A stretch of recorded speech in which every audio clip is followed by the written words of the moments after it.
મિત્રો, શું તમને ખબર છે કે એક ગ્લાસ દૂધ તમારા આરોગ્ય માટે કેટલું ફાયદાકારક થઈ શકે છે? આવો જાણીએ.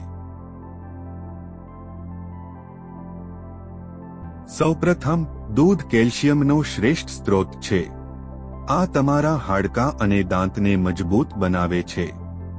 દૂધમાં પ્રોટીન પણ હોય છે, જે પેશીઓ બનાવવામાં અને રિપેર કરવામાં મદદરૂપ છે. એટલે ફિટનેસ લવર્સ માટે આ બહુ ફાયદાકારક છે. દૂધમાં વિટામિન એ અને B12 હોય છે, જે ઇમ્યુનિટી વધારવા અને ઉર્જા આપવા માટે મદદ કરે છે. તો મિત્રો, દરરોજ એક ગ્લાસ દૂધ જરૂર પીવો અને તમારું આરોગ્ય સારું રાખો. આવા વધુ આરોગ્ય ટિપ્સ માટે હેલ્થી ગુજરાતીને સબસ્ક્રાઇબ કરો. મળીએ પછીના વિડીયોમાં. ત્યાં સુધી ખુશ રહો, ફિટ રહો. જય હિન્દ.